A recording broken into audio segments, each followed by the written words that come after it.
একটা সেন্টিমেন্ট নিয়ে জনজাতিদের ভাবাবেগে একটা সুরসুরি দিয়ে ওরা রাজনীতিটা করবে, তা দিয়ে জনজাতিদের উন্নয়ন হবে না।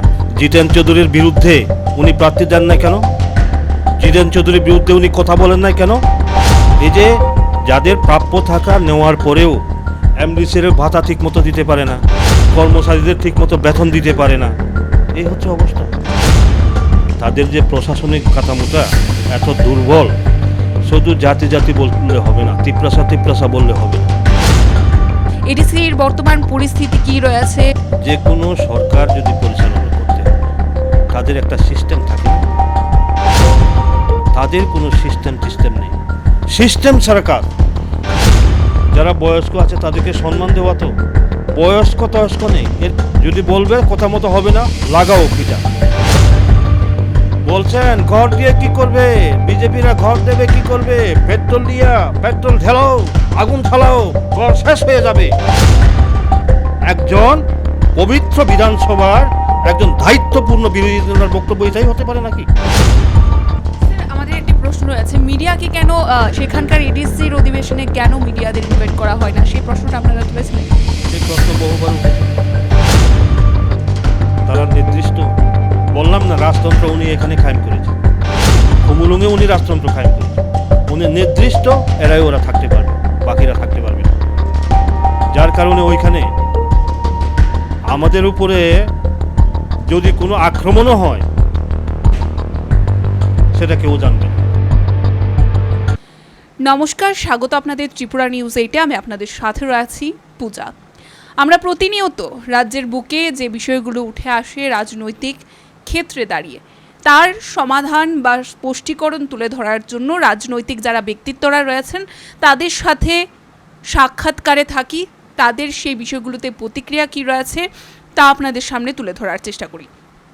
আজকে এই মুহূর্তে দাঁড়িয়ে আমরা আমাদের সাথে পেয়ে গেছি এডিসি এলাকায় যিনি বিরোধী দলনেতা রয়েছেন, বিমল কান্তি চাকমা স্যারকে। স্যার, প্রথমেই স্বাগত আপনাকে ত্রিপুরা নিউজে। নমস্কার স্যার, এমডিসি হওয়ার পর এবং বিরোধী দলনেতা হওয়ার পর ত্রিপুরা নিউজ 8-এ আপনার প্রথম সাক্ষাৎকার। আপনাকে আমাদের ত্রিপুরা নিউজ 8-এর পক্ষ থেকে অনেক স্বাগত জানাই। আপনাদেরকে অনেক স্বাগতম। স্যার, প্রথমেই যে বিষয়টি জানতে চাইব, আমরা দেখতে পাই একটি অভিযোগ উঠে আসছে, যে অভিযোগ অনুযায়ী একটি আরটিআই রিপোর্ট করা হয়েছে যে এডিসি এলাকায় নাকি একজন উপদেষ্টা নিয়োগ করা রয়েছে এবং সেই উপদেষ্টার নাম হচ্ছে ক্যাপ্টেন জিএস রাঠে। এবং আমরা এতটুকু জানতে পারি যে মন্ত্রিসভার অনুমোদন ছাড়া এভাবে কোনো ধরনের উপদেষ্টা নিয়োগ করা সম্ভব নয় এডিসিতে, কিন্তু তারপরেও এমন একটা খবর আমাদের কাছে আছে এবং সেই বিষয়কে কেন্দ্র করে আরটিআই রিপোর্টও আছে। আপনারা আপনি বিরোধী দলনেতা রয়েছেন, বিরোধিতায় সেখানে রয়েছেন। বিরোধিতা মানে যারা বিরোধী দল রয়েছে তারা সরকার, সেখানে শাসন ক্ষমতায় যারা থাকে তাদের ভুল ত্রুটি তুলে ধরাই বিরোধী দলের কাজ থাকে। আপনারা কি এই বিষয়ে কি জানেন, কি তথ্য রয়েছে আপনাদের কাছে, এই বিষয়টি কতটুকু সত্য? কি বলবেন, যারা ক্ষমতায় রয়েছে এডিসিতে 2021 ওরা ক্ষমতায় আছে এডিসিতে। ক্ষমতায় আসার পর এখন তো আপনি বলছেন যে অ্যাডভাইজার, ক্ষমতায় আসার সাথে সাথে কি করেছে ওরা, কাউন্সিল গঠন করার পরেই ওরা করেছে এআরসি, অ্যাডমিনিস্ট্রেটিভ রিফর্ম কমিটি, যার চেয়ারম্যান হচ্ছেন প্রদ্যুৎ কিশোর দেববর্মন। আজকে 2-2.5 বছর হচ্ছে। অ্যাডমিনিস্ট্রেটিভ রিফর্ম কমিটি সেটা কেন করা হয়? তা একটা অ্যাডভাইস করবে কি করা দরকার, কি করলে পরে ভালো হবে। আজ পর্যন্ত তার কোনো রিপোর্ট নেই। আমরা অধিবেশনও তার জন্য আলোচনা করেছি, কোনো উত্তর নেই। এরপরে বলছেন যে অ্যাডভাইজার নিয়োগ করা হয়েছে, এটা তো ঠিকই আছে। 6 শিডিউলে 20BB প্যারা 20BB অনুযায়ী রাজ্যের মন্ত্রিসভার সাথে পরামর্শক্রমেই গভর্নর সেটা অনুমোদন দেয়। সেটাও করে নাই, কারণ তারা গণতান্ত্রিক ব্যবস্থার মধ্যে নেই। তাই কাজে কি বলবেন, তাদের জন্য কি বলবেন? আর উনি কীভাবে অ্যাডভাইস করবেন? উনি কোথাকার লোক, ত্রিপুরার সিচুয়েশন কি জানবে, সেটা তো আমার ওরাই বলতে পারবে। স্যার, আমরা দেখতে পাই যে কিছুদিন পূর্বে ত্রিপুরা ত্রয়োদশ বিধানসভায় সেখানে অধিবেশনে আমরা দেখতে পাই যে বাজেট পেশ হয়। সেই বাজেটে তিপ্রা মথা দলের যিনি সুপ্রিমো রয়েছেন প্রদ্যুৎ কিশোর দেববর্মনকে আমরা বলতে দেখি যে বাজেটের 2.7% এডিসি এলাকার জন্য বরাদ্দ করা হয়েছে। অন্যদিকে আমরা দেখতে পাই যে এডিসি এলাকায় ইএম এবং সিএম এর জন্য আগে থেকে গাড়ি দেওয়া থাকে, তারপরেও 5টি অতিরিক্ত গাড়ি ক্রয় করা হয়েছে এবং যে গাড়িগুলির মূল্য 18 থেকে 19-20 লাখ হবে সেগুলিকে 34 থেকে আরও বেশি মূল্যে ক্রয় করা হয়েছে, যেখানে বলা হচ্ছে যে অনেকটা কম অর্থ দেওয়া হচ্ছে এডিসিতে, অন্যদিকে অধিক মূল্যে গাড়ি ক্রয় করা। এই বিষয়গুলোতে আপনাদের কাছে কতটুকু তথ্য রয়েছে বা এই বিষয়গুলোতে আপনি বিরোধী দলনেতার একজন আপনি নেতা রয়েছেন, আপনি এই বিষয়গুলোকে কীভাবে দেখছেন এবং কী পদক্ষেপ গ্রহণ করছেন? ওনারা বলেছিলেন যে আমরা টাকা পাচ্ছি না, রাজ্য সরকার আমাদেরকে টাকা দিচ্ছে না, যার কারণে আমি ডাইরেক্টর ট্রাইবাল ওয়েলফেয়ারকে জিজ্ঞেস করলাম এডিসির কত টাকা পাবে, কত টাকা দেওয়া হয়েছে। তখন ডাইরেক্টর সাহেব আমাকে বললেন, স্যার 2022-23 যে ফিনান্সিয়াল ইয়ারে তাদের পাওনা 619 কোটির মতো, তার থেকে 668 কোটি টাকা অলরেডি পেমেন্ট হয়ে গেছে। কিন্তু ওনারা বলছেন 2 কত বলছিলেন জানি 2.7। ওরা মনে করে ওটাই একটা 6 শিডিউল এরিয়া নিয়ে যে TTIDC ওটাই মনে করে একটা স্টেট। একটা তো নিয়ম আছে না, PWD দপ্তর যেটা আছে, পিডাব্লিউডি দপ্তর তো পিডাব্লিউডি দপ্তর শুধু স্টেটের কাজ করবে না, সে এডিসি এলাকাতেও কাজ করবে। কারণ পিডাব্লিউডির একটা অংশ ছোটো ছোটো কাজগুলো সেটা করার জন্য এডিসিকে হ্যান্ডওভার করা হয়। অ্যাগ্রিকালচারের ছোটো ছোটো প্রজেক্টগুলো করার জন্য এডিসিকে হ্যান্ডওভার করা হয়।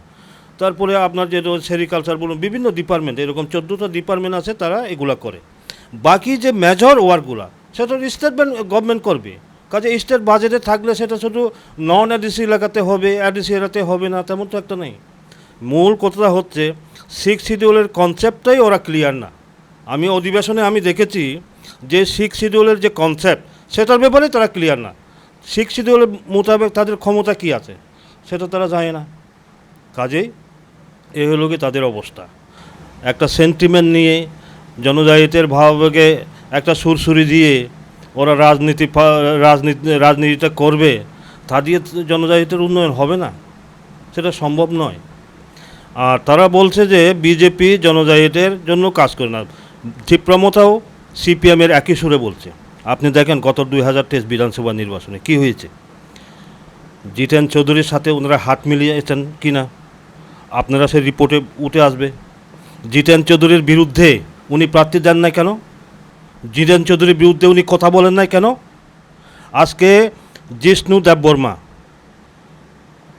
যিনি প্রাক্তন ডেপুটি চিফ মিনিস্টার, জিষ্ণু দেববর্মাকে হারানোর জন্যে ওনার বোন চোখের জল মুছে মুছে চরিলামে উনি জনসভা করেছেন। না, তীব্রামতাকে জিতাতে হবে, জিষ্ণু দেববর্মাকে হারাতে হবে। জিষ্ণু দেববর্মাকে কেন হারাতে হবে? জিষ্ণু দেববর্মার অপরাধটা কি? জিষ্ণু দেববর্মার অপরাধ আপনারা এটা জিজ্ঞেস করুন তাদের। দীর্ঘ 25 বছরের বাম শাসনের সময় ফিনান্স কমিশন কেন এডিসিকে টাকা দেয় নাই? জিষ্ণু দেববর্মা পঞ্চায়েত মিনিস্টার, আরডি এবং পঞ্চায়েত এবং ফিনান্স, এই দপ্তরগুলো ওনার হাতে ছিল। ওনার প্রচেষ্টাতে কি হয়েছে, আমরা 15 ফিনান্স কমিশনে ত্রিপুরার যে এডিসি, অন্যান্য এডিসির নেই, ত্রিপুরার এডিসিও সেখানে ইনক্লুড করা হয়েছে। যার কারণে প্রত্যেকটা 587টা ভিলেজ কমিটি আছে, সেখানে টাকা যাচ্ছে মিনিমাম 15 লাখ। এরপরে কি হচ্ছে, 40টা বিএসসি আছে, 40টা বিএসসিতে সেখানে টাকা যাচ্ছে, সেটা করা হয়েছে। আর কি করেছেন জিষ্ণু দেববর্মা? 2019 যে 6 schedule amendment bill, 125 6 schedule amendment bill, সেটাকে তার ভিউজটা জানানোর জন্য যে রাজ্যে পাঠানো হয়, সেখানে রাজ্যের মন্ত্রিসভাতে অনুমোদনের ব্যবস্থা উনি করেছেন। 125 6 শিডিউল অ্যামেন্ডমেন্ট বিল, ওই বিলের মধ্যে কি আছে? ওই বিলের মধ্যে আছে 50টা আসন দিতে হবে, রাজ্য মন্ত্রিসভা অনুমোদন করেছেন। সেখানে বড়োল্যান্ডের নিয়ে 42-43টা দপ্তর, সেই দপ্তরগুলো হ্যান্ডওভার করতে হবে এডিসিকে, সেই প্রস্তাব উনি অনুমোদন করেছেন। এরপরে উনি কি করেছেন? উনি করেছেন, আপনি দেখবেন যে প্যারা নাম্বার 3-তে সেকশন 1-এ কী আছে, ল্যান্ডের ব্যাপারে লেখা আছে 6 শিডিউলে। উনি সেটা অনুমোদন করিয়েছেন। কি অনুমোদন করিয়েছেন? আপনারা জানবেন 2007 অ্যাডিসিতে তৎকালীন চিফ এক্সিকিউটিভ মেম্বার ছিলেন আপনার অঘোর দেববর্মা। আমি সেদিনও দেখা করেছি সেই সময় অঘোরবাবুর সাথে। উনি কী করেছেন, ল্যান্ড অ্যালটমেন্ট বিল 2007 উনি এনেছিলেন, আনার পর রাজ্য সরকারকে পাঠিয়েছেন। রাজ্য সরকার সেটাকে ফাইল বন্দি করে রেখে দেয়। 2013-তে সেই সময় উনি ট্রাইবাল ওয়েলফেয়ার মিনিস্টার, জনজাতি কল্যাণ দপ্তরের মন্ত্রী অঘোরবাবু, মিটিংয়ে যখন বসেন মানিকবাবু সেটাকে ফেরত দেন। কেন ফেরত দিয়েছিলেন? ফেরত দিয়েছিলেন যে ট্রান্সফার শব্দটা সেটা উল্লেখ নেই, কাজেই এখানে হস্তান্তর যে শব্দটা উল্লেখ নেই সেটা এখানে হবে না, সেটা ফেরত পাঠাও। অঘোরবাবু নিজে চিফ এক্সিকিউটিভ মেম্বার হিসাবে বিলটা এনে রাজ্য সরকারের রাজ্য মন্ত্রিসভাতে প্রেরণ করেন এবং উনি আবার 2008 বিধানসভা নির্বাচনে জিতনের পর ওই ট্রাইবাল ওয়েলফেয়ার মিনিস্টার হওয়ার পর 2013-তে যখন ক্যাবিনেটে উত্থাপন করেন সেটা ফেরত যায়। তখন এই সমস্যাটা সমাধানের জন্য জিষ্ণুকর্তা কী করেছেন, জিষ্ণু দেববর্মা, উনি ট্রান্সফার অফ ল্যান্ডটা মন্ত্রিসভাতে অনুমোদন করে নিয়েছেন। হ্যাঁ, আজকে কেন ও যে কী নাম কয় এই যে তীব্রামতা, সেই ব্যাপারে তো কোনো কথা বলে নাই। আর জিতেন চৌধুরী কী করেছেন, জিতেন চৌধুরীকে এই কারণে উনি সমর্থন করেছেন, জিতার জন্য সমস্ত পাকাপোক্ত ব্যবস্থা করেছেন। জিতেন বাবুর হিস্ট্রিটা দেখুন। 2001 24শে ডিসেম্বর, আমি সন তারিখ বলে দিচ্ছি, 24শে ডিসেম্বর 2003 রাজ্য বিধানসভাতে তৎকালীন বিধায়ক, এখন প্রয়াত হয়েছেন নগেন্দ্র জমাতিয়া, একটা প্রশ্ন এনেছিলেন যে কেন্দ্রীয় সরকার এডিসি ক্ষমতা বৃদ্ধির জন্য কোনো প্রস্তাব পাঠিয়েছেন কিনা। সেই সময়ে জনজাতি কল্যাণমন্ত্রী হিসাবে এই জিতেন বাবু পবিত্র বিধানসভায় কী উত্তর দিয়েছেন জানেন? কত তারিখে দিয়েছেন? 24 তারিখে, 24 ডিসেম্বর 2003 বিধানসভাতে কী উত্তর দিয়েছেন যে 14ই এপ্রিল 2001 কেন্দ্রের স্বরাষ্ট্র মন্ত্রণালয় থেকে এডিসির অধিক ক্ষমতা বৃদ্ধির জন্য একটা প্রস্তাব পাঠানো হয়েছে। নগেনবাবু সাপ্লিমেন্টারি কোয়েকশন করেন, বলেন কী অবস্থায় আছে, বলছে যে সেটা এখনও পরীক্ষা নিরীক্ষার মধ্যে আছেন। কত দিন হয়েছে? 2 বছর 9 মাস 10 দিন। 2 বছর 9 মাস 10 দিনের মাথায় পবিত্র বিধানসভায় উত্তর দিচ্ছেন কি জিতেনবাবু, সেটা এখনও পরীক্ষা নিরীক্ষার মধ্যে আছেন। আপনারা সাংবাদিক, আপনারা ভালো বুঝবেন, আন্তরিকতা যদি থাকে 2-3 বছরের মাথায় সেটা বলছেন পরীক্ষা নিরীক্ষার মধ্যে। এটা হচ্ছে 2003-এর কথা। এরপরে 2012-তে আর একটা সিক্সিডিয়াল অ্যামেন্ডমেন্ট বিল এসেছে, সেটা কিন্তু কোনো ভিউজ তারা জানান নাই কেন্দ্রীয় সরকারের। 2001-এর যে প্রস্তাব, সেই প্রস্তাব অনুযায়ী তারা কোনো মতামত রাজ্য সরকার দেন নাই। 2012-তে কেন্দ্রীয় সরকার আরও একটা প্রস্তাব পাঠিয়েছেন, সেই প্রস্তাবের মধ্যে সেখানেও ছিল এডিসির অধিক ক্ষমতা বৃদ্ধির জন্য। কি করেছেন? 1 বছর 7 মাস পরে ওনারা কেন্দ্রের কাছে প্রস্তাব পাঠিয়েছেন। কি পাঠিয়েছেন? আসন সংখ্যা বৃদ্ধি করা হবে কিনা, আপনার কি নাম কার্বি আংলং ডিমাহাসাতে আসন সংখ্যা বৃদ্ধি করা হবে, ত্রিপুরাতে আসন সংখ্যা বৃদ্ধি করা হবে কিনা। বলছেন নট রিলেটেড ইন ত্রিপুরা, তারা ভিউজের মধ্যে লিখে দিয়েছেন, আমার কাছে আছে তথ্য প্রমাণ। এরপরে বলেছেন যে autonomous district council, Karbi Anglong territorial council হচ্ছে, আপনার ডিমাহাসাও টেরিটোরিয়াল কাউন্সিল হচ্ছে, এটা ডিস্ট্রিক্টকে বাদ দিয়ে এটা টেরিটোরিয়াল কাউন্সিল হবে কি না। বলছে যে ত্রিপুরার সাথে এটার কোনো সম্পর্ক নেই, এটা বামফ্রন্টের আমলে। এরপরে কিন্তু এখানে একটা বিষয়, এডিসির তৎকালীন চিফ এক্সিকিউটিভ মেম্বার শ্রদ্ধেয় রঞ্জিত দেববর্মা, এডিসির যে ভিউজ, এডিসির থেকেও চাওয়া হয়েছে, এডিসির ভিউজের মধ্যে লিখেছেন এটা ডিস্ট্রিক্ট কাউন্সিল হবে না, কারণ এখানে 8টা প্রশাসনিক জেলা, সমস্ত জেলার অংশ নিয়েই এই TTADC, কাজে এখানে টেরিটোরিয়াল কাউন্সিল করা হোক। এডিসির এক মতামত, রাজ্য সরকার এটাকে নস্যাৎ করে দিয়ে ওরা কি করেছে, এটা ত্রিপুরার সাথে সম্পর্কিত না বলে ওরা ভিউজটা জানিয়ে দিয়েছে, কারণ এডিসি তো রাজ্য সরকারের মাধ্যমে দিতে হয়। এরপরে দেখুন, জানি না সেটা সত্য কি না, আমি শুনেছি যেই অনেক কিছু কৈফিয়ত দিতে হয়েছে রঞ্জিত দেববর্মা, যার কারণে নাকি 2015-তে ক্ষমতায় আসার পরেও ওনাকে চিফ এক্সিকিউটিভ মেম্বার করা হয় নাই। কেন রাজ্য সম্পাদক মণ্ডলীকে জিজ্ঞেস না করে উনি সেই মতামতটা দিলেন, টেরিটোরিয়াল কাউন্সিলের পক্ষে মতামত দিলেন? এই হচ্ছে অবস্থা। এরপরে দেখুন, বিজেপি ক্ষমতা আসার পর, মোদিজির ক্ষমতা আসার পরে 2014, 2015-তে 21শে মার্চ 2015 ইংরেজি সনের 21শে মার্চ আবার একটা বিল পাঠানো হয়েছে অ্যামেন্ডমেন্ট করার জন্য, যে এডিসিকে ক্ষমতা বৃদ্ধি করার জন্য। কি কি দপ্তর দেওয়া হবে? বোরোল্যান্ডের ন্যায় বোরোল্যান্ডে 42-43টা দপ্তর আছে, সেই দপ্তরগুলো ত্রিপুরাতে দেওয়া যায় কি না, কার্বি আংলং এবং ডিমা হাসাওর মতো করে।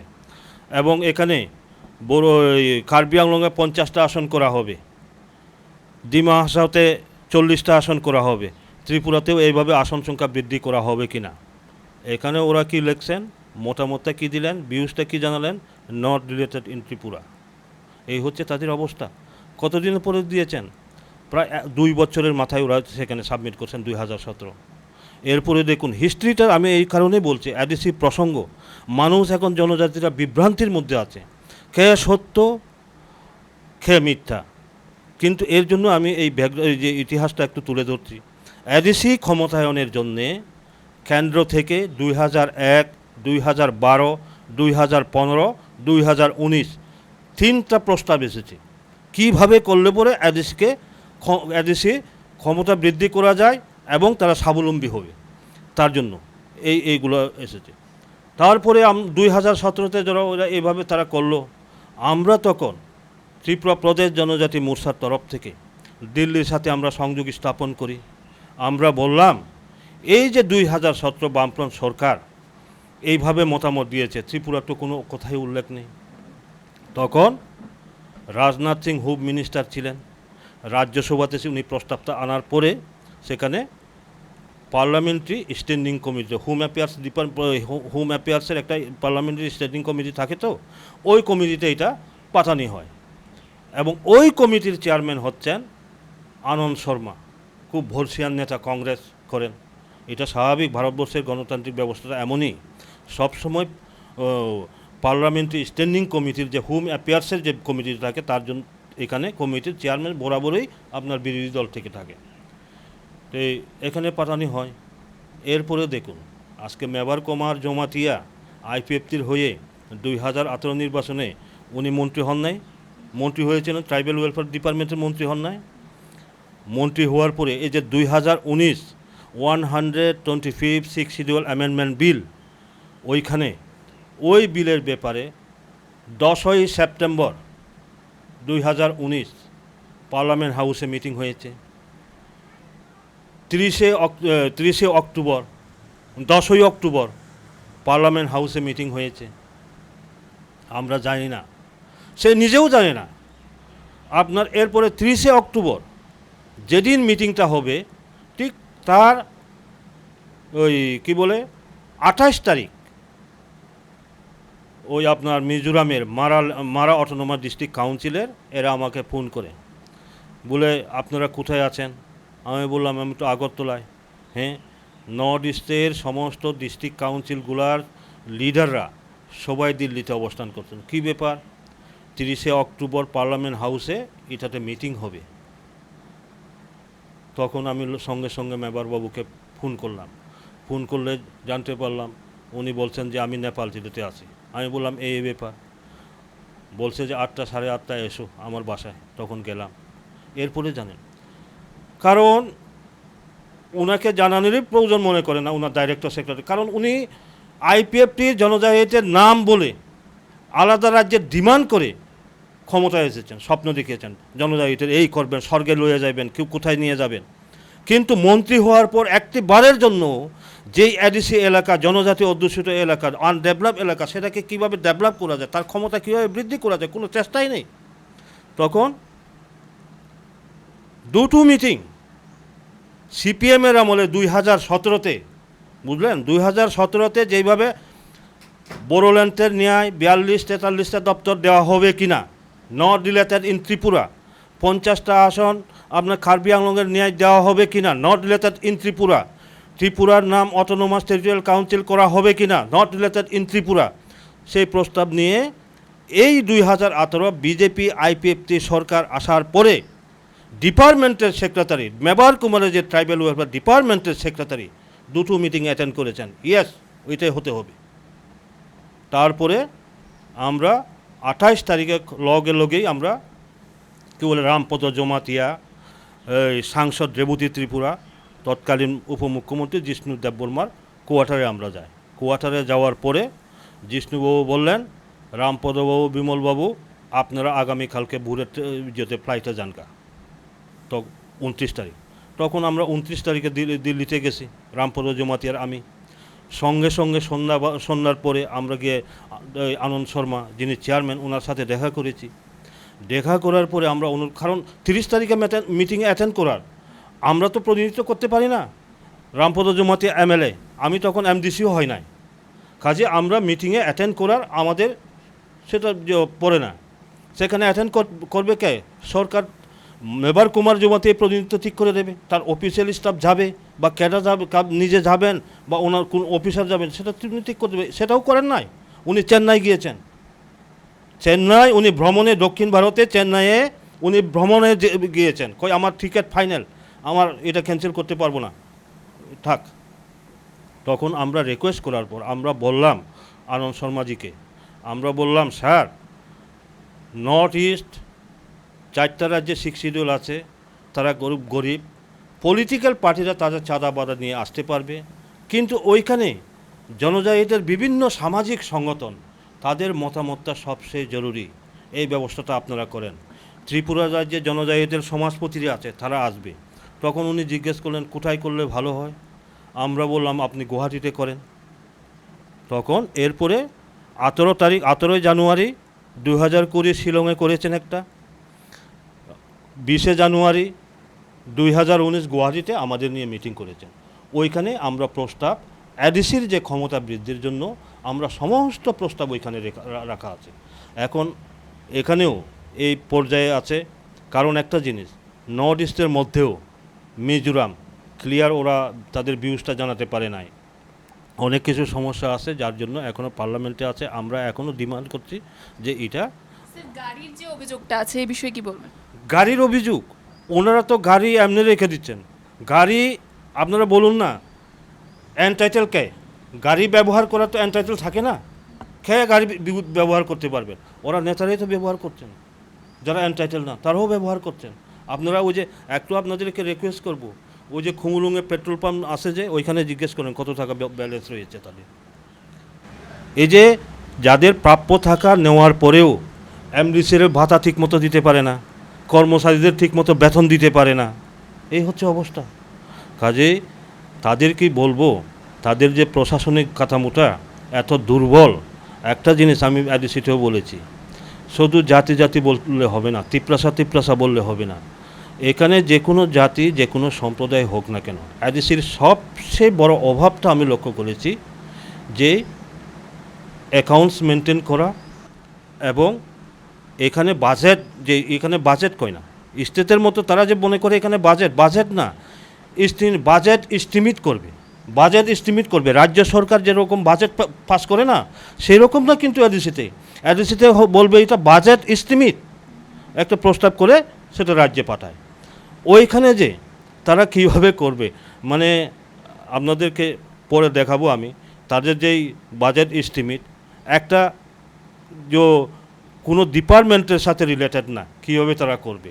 এই বিষয়ে একটু জানবো যে বাজেট এস্টিমেট যে বিষয়টা বলছেন আপনি, এমডিসিদের কি জানানো হয়? কেননা তাদের বর্তমানে ইডিসিতে যারা শাসন ক্ষমতায় রয়েছে তাদেরই কিছু এমডিসিদের অভিযোগ রয়েছে, তারা বাজেটে কোন খাতে কত টাকা খরচ হচ্ছে তারা জানেন না। আপনি কি জানেন? তাদের এমডিসিদেরকে জানানি হয় না, আর ওনাদের কী জানাবে? ওইখানে তো প্রদ্যুৎজি, উনি তো নিজেকে এখনও রাজা মনে করেন না। খুমুলুংটাও ওখানে রাজা, খুমুলুংকে উনি রাজতন্ত্র করে গেছেন। আপনারা লক্ষ্য করেছেন, বাইরের থেকে যখন কোনো অফিসিয়াল আসবে মিটিং করতে, ঠিক না, মিটিংয়ে আসলে পরে, যেমন আমাদের রাজ্যে যখন মিটিংয়ে আসবেন, মুখ্যমন্ত্রী যখন উপস্থিত থাকবেন, কে প্রিসাইড করবে? মুখ্যমন্ত্রী প্রিসাইড করবে তো। এডিসিতেও ঠিক তদ্রূপ, অ্যাডিসিতে যখন যেদিন নাকি যেই মিটিংয়ে চিফ এক্সিকিউটিভ মেম্বার উপস্থিত থাকবেন প্রিসাইড কে করবে বলুন তো? চিফ এক্সিকিউটিভ মেম্বার করবে তো? এই জায়গাতে তাই ওই কি বলে ওই অ্যাডিসির আপনার অ্যাডমিনিস্ট্রেটিভ রিফর্ম কমিটির চেয়ারম্যান বলে উনি প্রিসাইড করেন। এটা তো অগণতান্ত্রিক ব্যবস্থা। উনি ওইখানেও রাজতন্ত্র ব্যবহার করতেন। আজকে মুখ্যমন্ত্রীর উপস্থিতি অন্য মন্ত্রীরা প্রিসাইড করতে পারবে কোনো মিটিংয়ে? করতে পারবে না তো। যদি মুখ্যমন্ত্রী না থাকে অন্য মন্ত্রীর দায়িত্বপ্রাপ্ত মন্ত্রীরা প্রিসাইড করবে। ঠিক তদ্রূপ আজকে যদি চিফ এক্সিকিউটিভ মেম্বার অনুপস্থিত থাকেন যে কোনো একজন ভারপ্রাপ্ত এক্সিকিউটিভ মেম্বার ওখানে প্রিসাইড করবে। আর এক্সিকিউটিভ মেম্বার যদি না থাকে, যদি আমি মনে করতাম যে ওই কী বলে অ্যাডমিনিস্ট্রেটিভ রিফর্ম কমিটির মিটিং হচ্ছে, তখন তাহলে প্রিসাইড করবেন। Executive member chief executive member থাকতে উনি কীভাবে প্রিসাইড করেন? ওইখানে তো রাজতন্ত্র উনি কায়েম করেছেন, ঠিক না? আপনারা একবার জিজ্ঞেস করুন না। কাজেই সংবিধান কি, সংবিধানের কাঠামোতে কী আছে সেটা উনি ফলো করেন না। এই যে বলছেন বাজেট এস্টিমেট যে টাকা পয়সা যায়, তারা নিজেরা কয়েকজন মাত্র জানে। যেমন ওই যে রঞ্জিত দেববর্মা তাদের প্লেনারি সেশনে অভিযোগ করেছিলেন, সাবজোনালের প্রস্তাব দিয়েছেন। ঠিক তদ্রূপ আমার এখানেও বললাম, আপনারা সাবজোনাল বাড়িয়েছেন, তার জন্য আপনাদেরকে ধন্যবাদ। আমার কনস্টিটুয়েন্সির মধ্যে আপনার Chandipur RD block, Gaurnagar RD block. চণ্ডীপুরে আছে 4টা ভিসি ভিলেজ কমিটি, আর গৌরনগরে আছে 3টা ভিলেজ কমিটি। 3 আর 4 7টা ভিলেজ কমিটি নিয়ে জিষ্ণু দেববর্মা যে সময় আপনি পঞ্চায়েত দপ্তরের মিনিস্টার ছিলেন, আমরা আলাদা এখানে ব্লক অ্যাডভাইজারি কমিটি গঠন করার জন্য এখানে নোটিফিকেশন বের হয়েছে। তো আমিও বললাম এই 3টা সাবজোন নিয়ে আপনারা একটা করেন না, সাবজোনাল করেন না।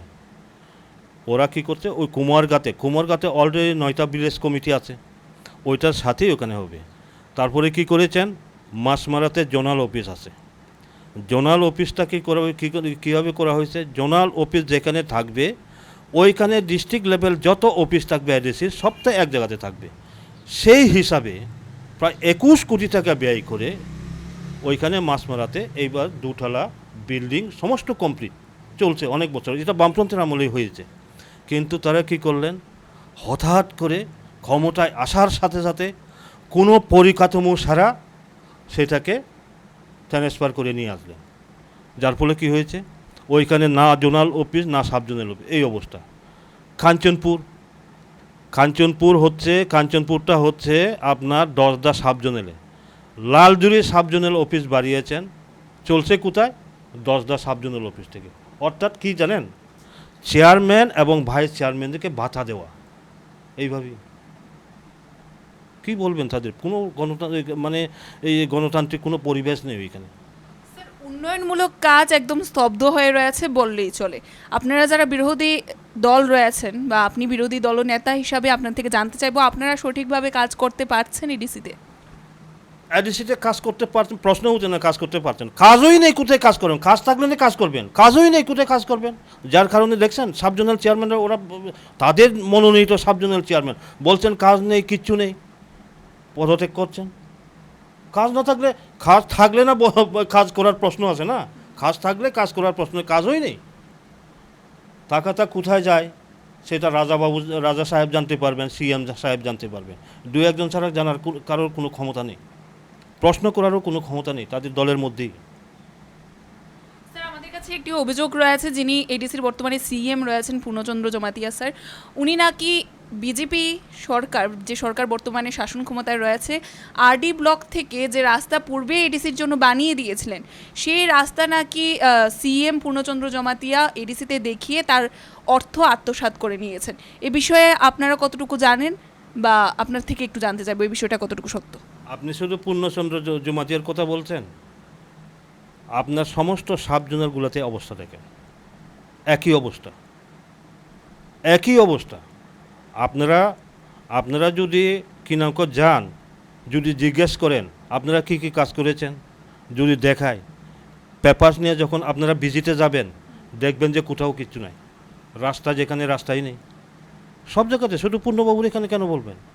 আর ওরা বলে যে আমরা তো সবজেও, প্রায় কোটি টাকার উপরে খরচ করে তারা ওই যে ব্যারাক টেরাক বানানোর জন্য, ওই সিকিউরিটি থাকার জন্য, আর ওরা বলে আমাদের কিচ্ছু লাগে না।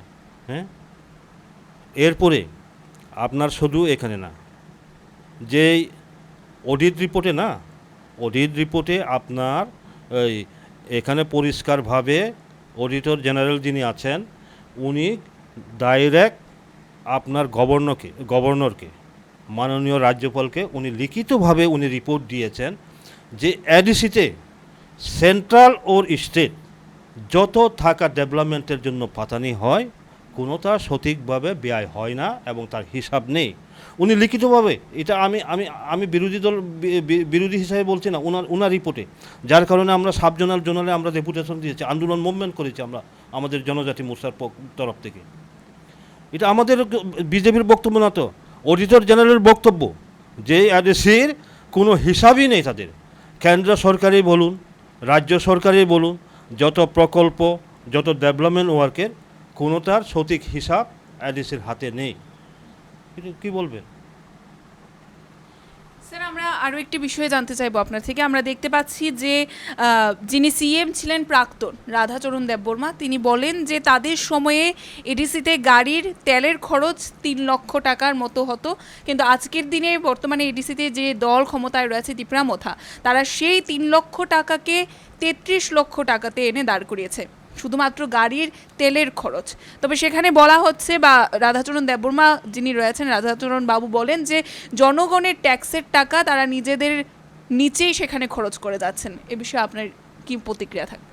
কি বলবেন? সেখানে রাধাচরণবাবু বলেছেন, যাই নাকি অডিট রিপোর্টের রাধাচরণবাবুদের সময়ে যে অবস্থা এখনও একই অবস্থা, সেটা অডিট রিপোর্টের মধ্যে আছে, গভর্নর করে দেওয়া হয়েছে। সিপিএমের আমলে তাই হয়েছিল, লক্ষ কোটি টাকার হিসাব নেই, এখনও ঠিক একই অবস্থা। কি বলবেন?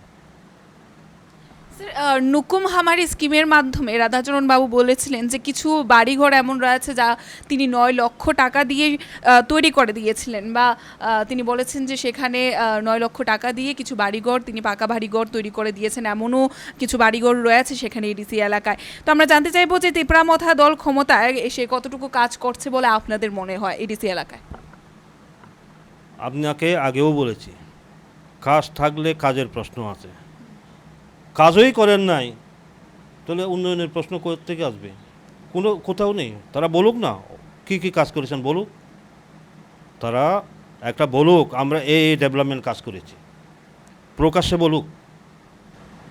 আপনি বিরোধী দলনেতা রয়েছেন, নিশ্চয়ই আপনার কাছে অনেক খবর রয়েছে। আমরা একটু জানতে চাইবো যে এডিসির বর্তমান পরিস্থিতি কি রয়েছে, যে নতুন দল রয়েছে তিপ্রামথা, তারা কিভাবে কাজ করছেন বা তারা আদৌ কাজ করছেন কিনা, কি তথ্য রয়েছে একটু ইলাবোরেটলি যদি বলেন। যে কোনো সরকার যদি পরিচালনা করতে হয় তাদের একটা সিস্টেম থাকে না, সিস্টেমের মধ্যে কাজটা করতে হবে। তাদের কোনো সিস্টেম নেই, যার কারণে প্রথম অবস্থায় তারা ক্ষমতা আসার পরে বিশেষ করে জনজাতি যে সমস্ত কর্মচারী অফিসাররা ছিলেন ওরা খুব আনন্দিত যে হ্যাঁ একটা এই জনজাতিদের যারা ভালো চিন্তা করে এরকম একটা দল ক্ষমতা এসেছে, কাজে আমরা ভালোভাবে কাজ করতে পারবো। এরপরে এরা বিরক্ত, কারণ কোনো সিস্টেমই নেই, সিস্টেম ছাড়া কাজ। তাহলে অফিসাররা তো জেলে যদি যায়, খেয়ে জেলে যাবে? অফিসাররা তো যাবে, আগে তো অফিসার যাবে। যার জন্য আপনাদের চ্যানেলের মাধ্যমে আমি বলতে চাই, যে সমস্ত অফিসাররা অনেকে কিন্তু এখান থেকে বলছেন যে স্টেট গভর্নমেন্ট থেকে যারা ডেপুটেশনে আছে, আমার কাছে অনেকে বলছেন যে আবার রাজ্যে ফিরিয়ে নেওয়ার জন্য একটা ব্যবস্থা করেন। আমি বললাম কেন? এখানে কাজ করা যাবে না। কাজ যদি তাদের সিস্টেমে যদি কাজ করি তাহলে জেলে যেতে হবে, আর যদি না করি মার খেতে হবে, কারণ তাদের কাছে নাই কোনো একটা সিস্টেম, যেই কীভাবে কাজ করবে কোনো সিস্টেম নেই, জোরপূর্বক। এই যে দেখুন, বিশেষ করে আমি এই প্রশ্ন তুলছেন, মনে মনে আমি চিন্তা করি, আমরা একসময় আন্দোলন করেছি শিক্ষিতদের জন্য, অনেকে প্রয়াত হয়েছেন, এখন আছেন, আমি আলাপ করি, যেমন এখন চেয়ারম্যান জগদীশবাবু, যিনি কাউন্সিলের চেয়ারম্যান, আমরা একসাথে আন্দোলন করেছি 6 শিডিউলের জন্য। আমাদের উদ্দেশ্য কী ছিল? যে জনজাতিদের অধিকার দেওয়া। 6 শিডিউল আমরা একসময় বলেছিলাম কি, আমরা নিজেদেরকে নিজে শাসন করব। কিসের মাধ্যমে নিজেদেরকে শাসন করব? জনজাতিরা লেখাপড়ায় অনেক পিছিয়ে, আইনের দিক দিয়ে বোঝার ক্ষমতা অনেক কম, যার কারণে আমাদের নিজস্ব সিস্টেম আছে। প্রতিটি জাতি সম্প্রদায়ের মধ্যে কাস্টমারি সিস্টেম, সামাজিক ব্যবস্থা আছে, তার মধ্যে বিচার ব্যবস্থা থাকে। এর মাধ্যমে আমরা চলি। সেটা জমাতিয়াদের মধ্যে খুব শক্ত, ও কুকি সম্প্রদায়ের মধ্যে আছে, মিজু সম্প্রদায়ের মধ্যে আছে, অন্যান্য সম্প্রদায়ের মধ্যেও আছে, খুব ভালো ব্যবস্থা। কিন্তু এখানে কি করছেন? সমাজ ব্যবস্থাকেও তারা তছনছ করে দিচ্ছেন। এই যে ইয়াং আমাদের কি আছে গ্রামের মধ্যে, যারা বয়স্ক আছে তাদেরকে সম্মান দেওয়া, তো বয়স্ক নেই, এর কর্মচারী আমাদের জন্য কাজ করবেন, এই অফিসার আমাদের জন্য ডেভেলপমেন্ট ওয়ার্ক করতে আসছেন, এটা নেই। যদি বলবে কথা মতো হবে না, লাগাও পিটা। কি করেছেন? কয়েকদিন আগে পদ্মবিল ব্লক খোয়াইয়ের দিকে ভাঙচুর। ব্লক ডেপুটেশন দিতে যাবে সরকারি সম্পদ নষ্ট করার জন্য তো না। আর কার উপস্থিতিতে? পবিত্র বিধানসভার একজন বিরোধী দলনেতার সম্মুখে, সেখানে ইএমরা ছিলেন, এমডিসিরা ছিলেন। এটাই কে নেতৃত্ব? অফিসে ভাঙচুর করা, সরকারি সম্পদ ধ্বংস করা। আর আরও একজন বিরোধী দলনেতা হয়ে আপনারা দেখবেন, একটা আমি দেখেছি ওই সোশ্যাল মিডিয়াতে, বলছেন ঘর দিয়ে কি করবে, বিজেপিরা ঘর দেবে কি করবে, পেট্রোল ঢেলাও, আগুন ঝালাও, ঘর শেষ হয়ে যাবে। একজন পবিত্র বিধানসভার একজন দায়িত্বপূর্ণ বিরোধী দলের বক্তব্য এটাই হতে পারে নাকি? এটাই হতে পারে? আমি যার জন্য বিনম্রভাবে আপনাদের চ্যানেলের মাধ্যমে সমস্ত জনজাতি সম্প্রদায়ের কাছে আমার একটাই আবেদন থাকবে, সমস্ত সমাজপতিদের কাছে, সমাজপতিরা ঐক্যবদ্ধ হন, নিজের সমাজে সামাজিক আইন কাস্টমারি লকে প্রতিষ্ঠিত করুন এবং এই কাস্টমারি আইনের মাধ্যমে বিচার ব্যবস্থাকে আরও শক্তিশালী করুন, মজবুত করুন। আমি একজন ব্যক্তি হিসাবে আমি যা প্রয়োজন, যতটুকু দরকার ততটুকু আমি থাকব। কারণ বিজেপি চায় জনজাতির সমাজ ব্যবস্থা শক্তিশালী হোক। কে করেছে? সমাজপতিদেরকে সরকারি মর্যাদা কে ঘোষণা করেছে? সর্বপ্রথম তো আমাদের সরকারই করেছে না। যে সময় বিপ্লব কুমার দেব মুখ্যমন্ত্রী ছিলেন, উনি সমস্ত জায়গায় আনুষ্ঠানিকভাবে ঘোষণা করেন নাই? হাজারো মানুষের সামনে যে সমাজপতিদের নাম ঘোষণা করেছেন, যে সরকার তাদেরকে অধিকার দিয়েছে, সেই ঘোষণাটা করেছে। আজকে সেই সমাজ ব্যবস্থাকে ধ্বংস করছেন। আমি এর জন্য বলছি, ওরা 6 শিডিউলের কনসেপ্টটা ব্যাপারে ক্লিয়ার না। 6 শিডিউলের মূল কনসেপ্টটা হচ্ছে জনজাতিরা নিজেদেরকে নিজে শাসন করবে। কিসের মাধ্যমে শাসন করবে? যারা রিয়াং সমাজ, ব্রু সমাজ ব্যবস্থার মাধ্যমে তারা ব্রু জাতিকে শাসন করবে। যারা ত্রিপুরী সম্প্রদায়, তারা ত্রিপুরী সম্প্রদায়ের এই যে সমাজ ব্যবস্থার মাধ্যমে করবে। জমাতিয়া সম্প্রদায়ের মাধ্যমে করবে। যার জন্য দেখবেন, আপনারা যান, সবচেয়ে ভালো আপনারা দেখতে পারবেন জমাতিয়া সমাজ ব্যবস্থাটা, জমাতিয়া হোদা, তাদের কাছে যান, আপনারা বুঝতে পারবেন যে কাস্টমারি সিস্টেম এবং কাস্টমারি ল কতটুকু শক্তিশালী। আপনাদেরকে অনুরোধ করব, জমাতিয়া হোদা তাদের সাথে যান, জমাতিয়া পাড়াতে যান, তখন দেখবেন। আর আজকে কি করছে তারা? এই যে 6 শিডিউলের যে মূল কনসেপ্ট সমাজ ব্যবস্থাকে শক্তিশালী করার, সেটাকে ধ্বংস করার জন্য চক্রান্ত করছেন, যুব সমাজকে উস্কে দিচ্ছেন। সেটা কোনোদিন কাম্য না। স্যার, আমরা দেখতে পাই যে আপনি সিপিআইএমের শাসনকালকেও দেখেছেন, বর্তমানে তিপ্রামথার শাসনকালকেও দেখতে পাচ্ছেন। কোন শাসনকালটা ভালো ছিল বলে আপনার মনে হয়? আপনাদেরকে তো বললাম, সর্বপ্রথম জনজাতিদেরকে সামাজিকভাবে সমাজপতিদেরকে স্বীকৃতি প্রদান, ঠিক না? এরপরে দেখুন, বেশ কিছু অফিসার সিভিল সার্ভিসে আছেন, ওরা একদিন আমাকে বলছেন যে আমরা বহু মুখ্যমন্ত্রী রেখেছি, একজন most senior officer, IS officer ত্রিপুরারই, উনি বলছেন আমি নৃপেন চক্রবর্তীকে দেখেছি মুখ্যমন্ত্রী হিসাবে, নৃপেন চক্রবর্তী থেকে আরম্ভ করে এখন পর্যন্ত বহু মুখ্যমন্ত্রীর আন্ডারে আমি কাজ করেছি। কিন্তু বর্তমান যে মুখ্যমন্ত্রী ডক্টর মানিক সাহা, উনি সর্বপ্রথম জনজাতি অফিসারদেরকে দেখে শনি রবিবার উনি ডাকতেন জনজাতি অফিসাররা যারা ত্রিপুরা সিভিল সার্ভিস বা ইন্ডিয়ান সিভিল সার্ভিসে আছেন, জিজ্ঞেস করতেন জনজাতিদের প্রবলেমটা কোথায়। শিক্ষা ক্ষেত্রে হোক, বিভিন্ন ক্ষেত্রে হোক, ব্যবসার ক্ষেত্রে হোক, জনজাতিরা কেন পেছনে, তার কারণ কি উনি জানার চেষ্টা করেন। ওই অফিসারটা বলছেন, আগে আমরা দেখেছি বিভিন্ন মুখ্যমন্ত্রীদেরকে শুধু নির্দেশ, এই করো সেই করো, এই করো সেই করো, কোনো দিন জিজ্ঞেস করেন নাই যে তোমরাও তো জনজাতি, তোমরা আজকে আইএএস অফিসার, আজকে তোমরা টিসিএস অফিসার, হ্যাঁ তোমরা ডক্টর, তোমরা ইঞ্জিনিয়ার, কেন জনজাতিরা এইভাবে অবস্থায় আছে জানার কোনো দিন চেষ্টা করেন নাই। কিন্তু ডক্টর মানিক সাহা, আমি জানতাম না, ওরাই আমাকে বলেছে, কিন্তু ডক্টর মানিক সাহা আমাদের কাছ থেকে জানার চেষ্টা করেছেন। তো কাজেই আজকে দীর্ঘ বছর যাবৎ ওরা প্রশাসনের কাজে ত্রুটি বিচ্যুতিগুলো ওনারা দেখতে পেয়েছেন, ওনাদের ইচ্ছা আছে কোথায় ত্রুটিটা হচ্ছে, কিন্তু বলার সাহস নেই। শুধু ইমপ্লিমেন্ট করো, কার্যকরী করার দায়িত্ব, পরিকল্পনা তৈরি করবে সরকার অর্থাৎ মন্ত্রিসভা, কার্যকরী করার দায়িত্ব দিও, কিন্তু কোনো দিন তাদের কাছ থেকে জিজ্ঞেস করে না কীভাবে করলে ভালো হয়। কিন্তু বর্তমান সরকার, বিশেষ করে ডক্টর মানিক সাহা, উনি সেই ব্যবস্থাটা উনি চালু করেছেন। জনজাতি সম্প্রদায়ের যারা প্রশাসনিক দায়িত্বে আছেন ওই সমস্ত অফিসারদের থেকে উনি মতামত নিচ্ছেন, সেটা খুব ভালো কথা। ইভেন আরও একটা, এইবারে দেখবেন বিজেপির যে সংকল্পপত্র 2019 নির্বাচনী সংকল্পপত্রের মধ্যে 2023, ওইখানে পরিষ্কার উল্লেখ আছে প্রতিটি সম্প্রদায়ের, জনজাতি সম্প্রদায়ের সেই সমাজপতিদের থেকে, তাদের থেকে মতামত নেওয়া হবে, তাদের মতামত নিয়ে সরকার পরিকল্পনা গ্রহণ করবে।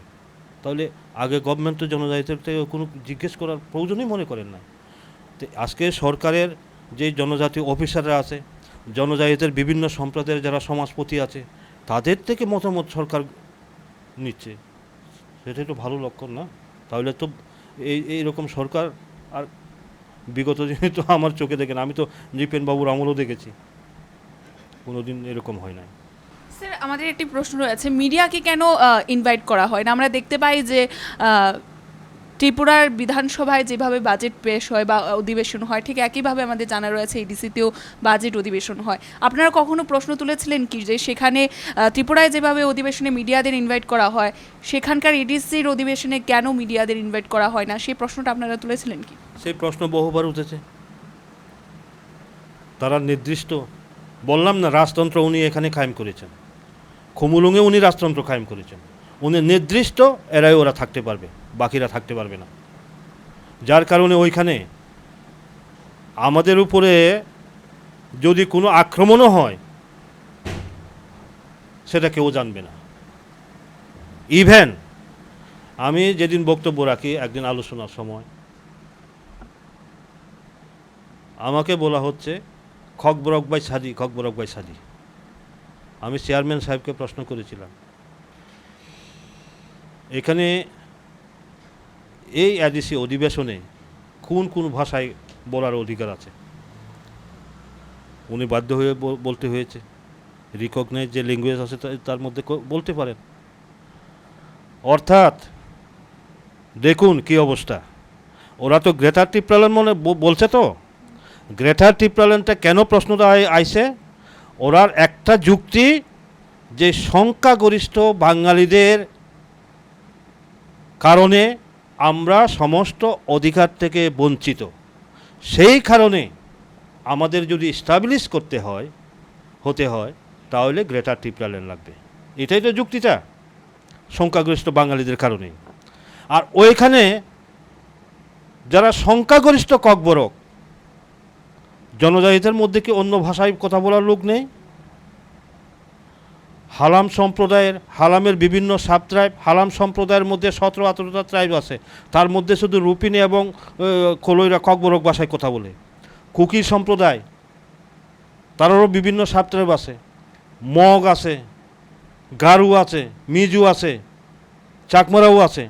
আমি তো ককবরক পারি, আমি ককবরকও বক্তব্য রাখি, আলোচনা করি খুমুলুঙে। কারণ ওরা যে খকবরক করে না, খকবরকের আন্দোলন আমি নিজে করেছি।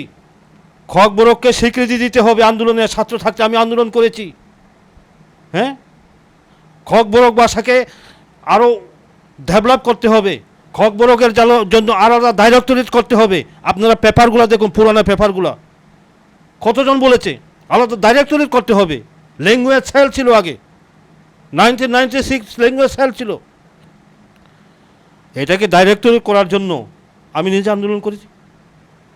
কাজেই আজকে দেখুন, একটা উন্নত জাতি হোক, সংখ্যাগরিষ্ঠ জাতি হোক, যারা ক্ষমতায় আসেন তাদের হোক, যারা নাকি ছোট্ট জাতি, ছোট ভাষা গোষ্ঠীর, সেই ভাষাগুলি যদি হারিয়ে যায়, মানুষ মরলে মানুষ জন্মগ্রহণ করবে, ঠিক না? একটা ভাষা যদি হারিয়ে যায় তাহলে সেই ভাষাকে খুঁজে পাওয়া যাবে না। আজকে আমরা তো বলি 19টা সম্প্রদায় না, সাইমল 1 নম্বরে দেখবেন লিস্টে, ট্রাইবাল লিস্টে আপনার শিডিউল ট্রাইব লিস্টে 1 নম্বরে সাইমল আপনি খুঁজে পাবেন। খারবং হারিয়ে যাওয়ার পথে, গারুরা হারিয়ে যাওয়ার পথে, তাদের জন্য চিন্তা করেছে? আমি আদিসিতে বহুবার বলেছি। কারণ সিক্স শিডিউল, এই কারণে সিক্স শিডিউলটা করা হয়েছে যে আইডেন্টিটিকে, জনজাতিতে ট্রাইবেলদের আইডেন্টিটি যাহাতে বিলুপ্ত না হয়, সেই কারণেই সিক্স শিডিউল প্রভিশন রাখা হয়েছে। তার ভাষা, তার কৃষ্টি, তার সমাজ ব্যবস্থা, এগুলোকে সংরক্ষিত যাহাতে থাকে, তার জন্যই তো সিক্স শিডিউল প্রভিশন। আজকে সেই ব্যাপারে কোনো কিছু কথা বলছে তারা? কেন এই অবস্থা? কেন কথা বলে নাই? ভূভাগরা তো ভূভাগরা, তাহলে তো শুধু না, আপনি তো শুধু অ্যাডিসির নয়, অ্যাডিসির শাসন ক্ষমতায় আছেন দেখে বলে না, আপনি তো ভূভাগরা পরিচয় দেন। ভূভাগরা হিসাবে, জনজাতিদের ভূভাগরা হিসাবে তাদের জন্য আপনি কথা বলুন না কেন? আজকে চাইমলরা হারিয়ে যাচ্ছে, খারবংরা কোথায়, প্রায় তাদের ভাষা, কৃষ্টি, সংস্কৃতি প্রায় নাই বললেই চলে। তাদের কীভাবে রক্ষা করা যায়? এখনও 2-1 আছে, যদিও তারা এখন মূল থেকে আমি আমার সাথে শুনেছি 2-1 পরিবার আছে চাইমলের মধ্যে, তে তাদের সাথে সম্পর্ক তৈরি করা এটা অ্যাডিসির কর্তব্য। আপনারা দেখুন, একটা জিনিস লক্ষ্য করে, আপনারা খুমুলুঙে গেলে জিজ্ঞেস করেন, খকবরক ল্যাঙ্গুয়েজ ডিপার্টমেন্ট অ্যাডিসিকে শুধু খকবরক ল্যাঙ্গুয়েজটার জন্য, আদার্স ল্যাঙ্গুয়েজ নেই? তাহলে জনজাতি তাহলে এখানে ত্রিপুরা রাজ্যে যেহেতু বাঙালিরা সংখ্যাগরিষ্ঠ, তাহলে শুধু বাংলা ভাষাতেই থাকুক, অন্যটা সব বিলুপ্ত করো। আর খকবরকটা মেন ভাষা, অ্যাডিসি এলাকাতে প্রধান ল্যাঙ্গুয়েজ হচ্ছে, প্রধান ভাষা হচ্ছে ককবরক, রাজ্যে হচ্ছে প্রধান ভাষা বাঙালি, বাংলা ভাষা তো না। আমি বাংলা ভাষাকে যেভাবে সম্মান দেব, খকবরক তাকে সম্মান দেব, অন্য ছোটো ছোটো ভাষাগুলিতেও আমি সম্মান দেওয়া দরকার। কি ব্যবস্থা নিয়েছে? কোনো ব্যবস্থা নিয়েছে? একটু জিজ্ঞেস করা দরকার। বিশ্বাস করতেন না অনেক যারা স্কলার, আমি দেখেছি ইউটিউব চ্যানেলেও, চোখের জল পর্যন্ত তাদের বলতে বলতে চোখের জল আসে যে ভাষা। ওরা একদিন আমি দেখলাম যে ওই যেতে আপনার ওই আন্দামানে একজনই ছিল শুধু বয়স্ক মহিলা, ওই ভাষায় কথা বলা। সেই মহিলা যখন মারা যায়, বহু স্কলার চোখের জল ফেলেছেন ভারতবর্ষে। মানুষ মারা গেলে বলছেন কি, মানুষ মারা গেলে মানুষ জন্ম নেবে, একটা ভাষা যদি মারা যায় তাহলে সেটা জন্ম নেবে না, সেটা দায়ী থাকবে কে? রাষ্ট্র দায়ী থাকবে। আমরা নেতা হিসাবে আমরা গর্ব করি, আমরা দায়ী থাকবো। আজকে সালমনরা হারিয়ে যাচ্ছে, তার জন্য আমরা দায়ী থাকবো। আমি বলেছি জনজাতি কল্যাণ মন্ত্রীকেও, বিকাশ দেববর্মাকে, আমাদের উদ্যোগ নেওয়া দরকার। অ্যাডিসির করুক না, দায়িত্বে আছে। একেবারে আলোচনার শেষ মুহূর্তে আমরা দাঁড়িয়ে রয়েছি, আপনার থেকে জানতে চাইবো যে আপনি জনজাতি বা ত্রিপুরাসাদের জনগণদের জন্য কি বার্তা রাখতে চাইবেন? আমি দেখুন, যারা দুর্বলের পাশে সবল দাঁড়াতে হয়। তাহলে আমরা যদি মনে করি জনজাতিতে এখানে বাঙালি সম্প্রদায় সবল, তারা উন্নত শিক্ষা দীক্ষায় সাহিত্য সংস্কৃতিতে, সর্বপ্রথমেই যারা বিভিন্নভাবে অভিজ্ঞ যারা আছেন, স্কলাররা যারা আছেন, জনজাতির পাশে এসে দাঁড়াতে হবে। শুধু আমি টাকা পয়সা দিলে পরেই যে একটা জাতিকে ডেভেলপ করা যাবে না। এই যে ভাষাগুলো, আমার ককবরক ভাষাকে আরও কীভাবে ডেভেলপ করা যায়, অন্যান্য ক্ষুদ্র ক্ষুদ্র জনগোষ্ঠী তাদের ভাষাগুলোকে আরও কীভাবে ডেভেলপ করা যায়, তার সাহিত্যকে কীভাবে ডেভেলপ করা যায়। এই যে আপনার ডিকশনারি আছে না, ডিকশনারি, ককবরক ডিকশনারি, অন্যান্য ভাষাগোষ্ঠীগুলোর ডিকশনারি প্রায় হারিয়ে যাচ্ছে। আমি তো যাই, দেখবেন অরিজিনাল ভাষাটা কোথায় পাওয়া যায়। আমরা যখন ককবরকের মধ্যে দেববর্মায় বলুন, ত্রিপুরী বলুন, রিয়াংয়ে বলুন, চাকমায় বলুন, মগই বলুন, যারা শহরাঞ্চলে বসবাস করছে না, শিক্ষিত সম্প্রদায়, doctor, engineer, civil service officer, তারা ফিউর নিজের মাতৃভাষায় কথা বলতে পারে না। 80% ইংলিশ, হিন্দি, বাংলা মিক্স। কিন্তু আমি যখন পাহাড়ে যাই, এই কয়েকদিন আগেও আমি যখন করমসরার ভিতরে, যেখানে কারেন্ট নেই, নেই, ওই সমস্ত জায়গাতে আমি দেখলাম যে তাদের ভাষাগুলো ককবরকের মধ্যেও এত সুন্দর। আমি বললাম এটা কেন? বললো এটা ককবরকে। চাকমাদের মধ্যেও ঠিক দেখবেন, রেঙ্গের মধ্যেও ঠিক দেখবেন। কাজেই এই ভাষাগুলো এখনও রক্ষা করা সম্ভব। তার জন্য কি করতে হবে? ওই যে শব্দ ভান্ডার আমার তৈরি করতে হবে। তার জন্য কি করতে হবে? আমার সহযোগিতা নিতে হবে। যারা বড় বড় স্কলার আছে, ভাষা বিজ্ঞানী যারা আছে, তাদের সহযোগিতা নিতে হবে। যেমন এডিসির ব্যাপারে বললাম, এস্টিমেট, বাজেট কীভাবে বাজেট করতে হয়, কীভাবে গভর্নমেন্টকে অ্যাডমিনিস্ট্রেশনকে চালাতে হয়, অর্থনীতিবিদ লাগবে। আমার এডিসি এরিয়ার জন্য ভালো অর্থনীতিবিদ লাগবে। জনজাতিদের মধ্যে সেই রকম ত্রিপুরা রাজ্যে বড় ভালো অর্থনীতিবিদ না লাগলে, বাঙালি সম্প্রদায়ের মধ্যে তো আছে তো আমার লোকের, সে অর্থনীতিবিদের মতামত নিয়ে। কারণ প্রচুর বনজ সম্পদ, মাইনর ফরেস্ট, সেটাকে আমরা ব্যবহার করতে পারি। এটার মাধ্যমে জনজাতিদের কীভাবে ডেভেলপ করা যায়, তার জন্য আমার এটা একদম ভালো অর্থনীতিবিদ দরকার। সাহিত্য সংস্কৃতি যেমন ভাষা গবেষক দরকার। অর্থনীতিকে ডেভেলপ করতে হলে আমার অর্থনীতিবিদের দরকার না। আমি শুধু আমার কী নাম কয়, চাকমা হলে চাকমার জন্য ভালো করবে, রিয়াং হলে রিয়াংয়ের ভালো করবে, দেববর্মা হলে দেববর্মার ভালো করে, তিপ্রাসা হলে তিপ্রাসার ভালো, এটা ভালো না। এই কথাটা ভালো না। আপনারা দেখবেন প্রত্যেকটি জাতির একসময় অনুন্নত ছিল, সেক্ষেত্রে উন্নতির দিকে যাওয়ার জন্য কোনো এক উন্নত সম্প্রদায়ের ভূমিকা ছিল, কোনো এক ব্যক্তির ভূমিকা ছিল, তাই না? আপনারা ইতিহাসকে ঘিরে দেখুন। ঠিক তদ্রূপ এখানেও আমাদের এইভাবে এগিয়ে যেতে হবে।